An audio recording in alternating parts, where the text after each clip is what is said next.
Dam हमारे घर के सामने है, लेकिन हम आज भी पानी के लिए तरस रहे हैं।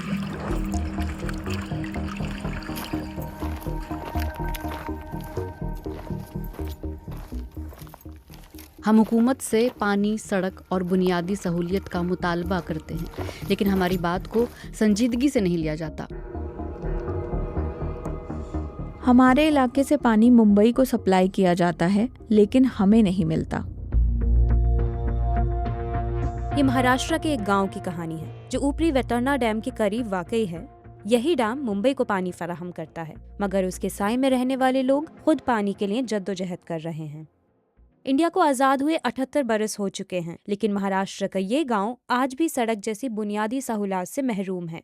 गांव तक पहुंचने के लिए तकरीबन 3 किलोमीटर लंबी, खड़ी और दुश्वार पहाड़ी चढ़नी पड़ती है। यहाँ कोई सवारी नहीं पहुंच सकती, न 2 पहिए वाली न 4 पहिए वाली, यहाँ तक कि साइकिल से भी जाना मुमकिन नहीं।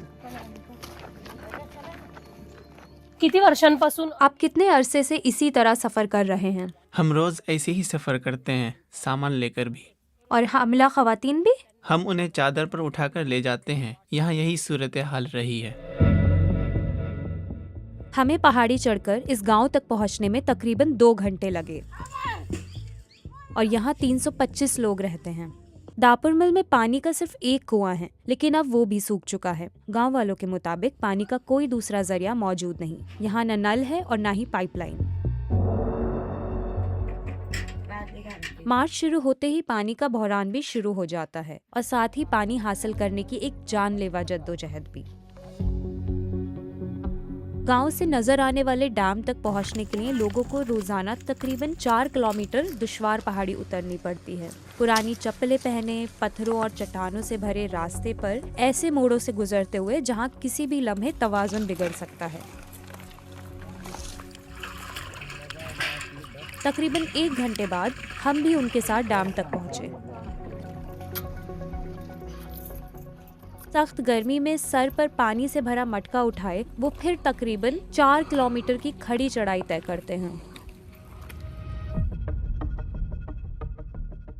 त्यात किती पोराची अंगा धुवायची, किती स्वयंपाक करायचा। एक मटका पानी मिलता है। अब बताइए, इससे नहाएं, खाना पकाएं, बच्चों को नहलाएं या खुद नहाएं? एक मटका पानी से आखिर क्या हो सकता है? बर्तन भी धोने होते हैं।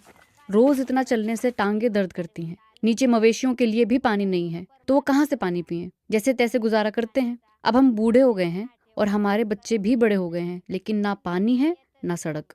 इंतखाबात के वक्त सब आते हैं और कहते हैं हमें वोट दो, हम तुम्हें सब कुछ देंगे, लेकिन वोट लेने के बाद कोई वापस पलट कर नहीं आता।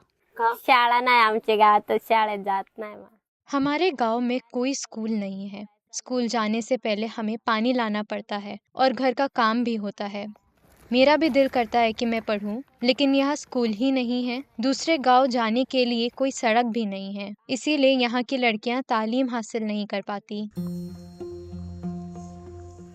संगीता और चांद्रिका पारधी शादी के बाद इस गांव में आई। हमल के दिनों में भी वो इस जद्दोजहद से नहीं बच सकी। उनका कहना है कि सड़क ना होने की वजह से डिलीवरी के लिए भी उन्हें चादर में उठाकर अस्पताल ले जाना पड़ता था। संगीता के घर में 6 अफराद हैं। ऐसे में एक घड़ा पानी आखिर कितना काम आ सकता है? उन्हाचा स्वयंपाक आलं, उन्हाचा पियालंय, मग त्यावर किसी तरह इसी पानी से खाना पकाते हैं और पीने का काम चलाते हैं। शाम को फिर एक बार पानी लाने जाना पड़ता है। अशी त्याचे लय डर लगता है हमें पहाड़ी के किनारे पर चलने में। अगर कोई शख्स फिसल जाए तो वो सीधा डैम के पानी में गिर सकता है। गुज़श्ता चंद दहाइयों में मुंबई ने तरक्की की कई मंजिलें तय की हैं। टेक्नोलॉजी की मदद से बुलेट ट्रेन पर काम जारी है, मेट्रो चलती है और कोस्टल रोड भी शहर की तरक्की की आलमात बन चुकी है।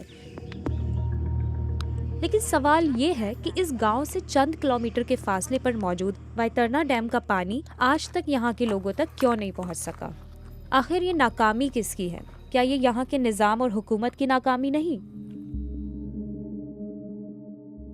बीबीसी मराठी से गुफ्तगू में शाहपुर के तहसीलदार ने बताया कि दापुरमल में जल जीवन मिशन के तहत पाइपलाइन का काम शुरू हो चुका है। उनके मुताबिक सड़क न होने की वजह से पानी का बहरान पैदा हुआ। ताहम एक एनजीओ के ताउन से आर्जी सड़क की मंजूरी आखिरी मरहले में है। उन्होंने कहा कि भावली वाटर सप्लाई स्कीम का 70 से 80% काम मुकम्मल हो चुका है और फिलहाल किसी मुतबादिल जरिए से पानी फराहम करना मुमकिन नहीं।